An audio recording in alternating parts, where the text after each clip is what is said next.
घमंडी लड़की। आंचल अपने माता पिता की इकलौती बेटी है। उसके पिताजी मोची हैं। आंचल ने न्यू इंग्लिश मीडियम स्कूल में एडमिशन ली है।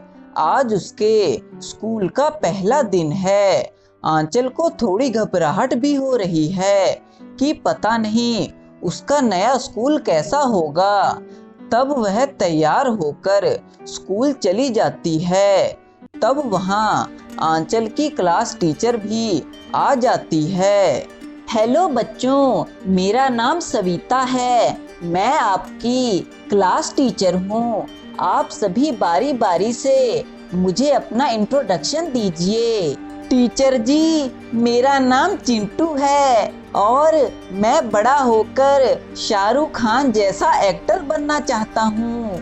यह सुनकर सभी उस पर हंसने लगते हैं। अगली बारी आंचल की होती है, इसीलिए वह डर के मारे कांप रही थी। मैडम जी, मेरा नाम आंचल है। मैं बड़ी होकर डॉक्टर बनना चाहती हूँ। इस तरह सभी बच्चे एक एक करके अपना इंट्रोडक्शन देते हैं और कुछ समय बाद अब बच्चों की छुट्टी हो जाती है और सारे बच्चे वहां से जाने लगते हैं। तब नैना नाम की लड़की आंचल के पास आती है। हेलो आंचल, मेरा नाम नैना है और मैं हमारी क्लास टीचर की बेटी हूँ। लगता है तुम इस स्कूल में नई आई हो। मुझसे जरा सावधान रहना। इतना कहकर वह घमंडी लड़की वहां से चली जाती है। तब आंचल भी अपने घर जाने लगती है। तब शाम को आंचल अपने पिताजी के पास जाती है। वहां पर एक ग्राहक आता है। अरे मोची, मेरे जूते बहुत ही गंदे हो गए हैं, जल्दी से पॉलिश कर दे। ठीक है साहब जी, मैं अभी कर देता हूँ। अरे आंचल, तू यहाँ क्या कर रही है? नैना, यह मेरे पिताजी हैं। क्या तू एक मोची की बेटी है और सपने देखती है डॉक्टर बनने के? एक मोची की बेटी तो मोची ही बनेगी ना। इतना कहकर वे लोग वहां से चले जाते हैं। तब आंचल की आंखों में आंसू आ जाते हैं। पिताजी, मुझे माफ कर दीजिए। मेरी सहेली ने आपका इतना अपमान किया। कोई बात नहीं बेटी, मैं तो पढ़ लिख नहीं पाया, पर मैं चाहता हूँ कि तुम पढ़ लिख कर डॉक्टर बनो और अपने माता पिता का नाम रोशन करो। पिताजी, मैं खूब मन लगाकर पढ़ूंगी और डॉक्टर बनकर दिखाऊंगी ताकि आपका कोई अपमान ना कर सके। अगले दिन आंचल जब स्कूल जाती है तो सभी बच्चे उसका मजाक उड़ाने लगते हैं। आंचल, देखो मेरे बूट कितने गंदे हो गए हैं, जरा इसकी पॉलिश तो कर दो, तभी तो तुम अपने पिताजी जैसी मोची बन पाओगी। तब सभी बच्चे आंचल पर हंसने लगते हैं और सभी बच्चे अपनी क्लास में चले जाते हैं। तब वहां पर उन सभी की टीचर आकर कहती है, स्टूडेंट्स, अगले महीने आपके एग्जाम है, इसीलिए पूरी तैयारी कर लीजिए। हर बार की तरह इस बार भी नैना ही फर्स्ट आएगी।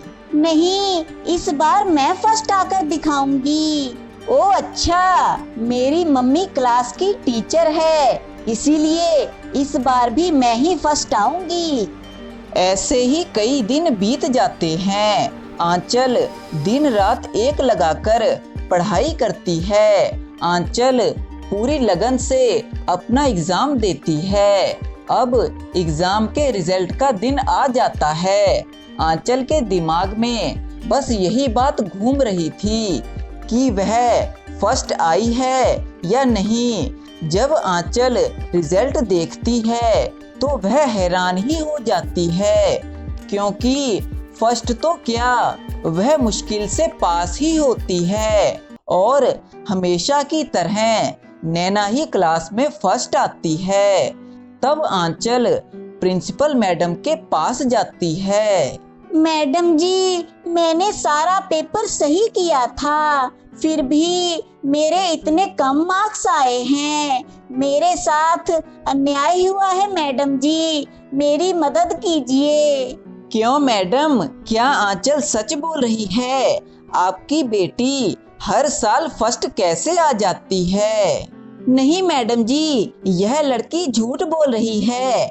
यह पढ़ाई में बहुत ही नालायक है। यह बस बेफालतू का आपका समय बर्बाद कर रही है। कोई बात नहीं, मैं अब खुद आंचल और तुम्हारी बेटी नैना का एग्जाम लूंगी, तब सारी सच्चाई पता चल जाएगी। तब उन दोनों के एग्जाम लिए जाते हैं। प्रिंसिपल मैडम खुद उनका पेपर चेक करती है।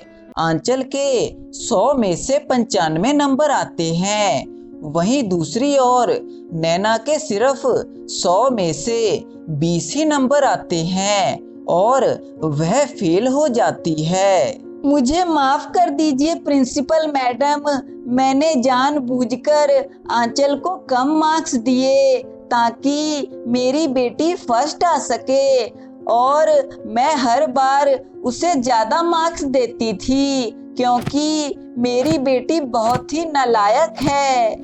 इस प्रकार नैना की सच्चाई सबके सामने आ जाती है और उसका घमंड पूरी तरह से टूट जाता है। वहीं दूसरी ओर आंचल क्लास में फर्स्ट आती है और अपने माता पिता का नाम रोशन करती है।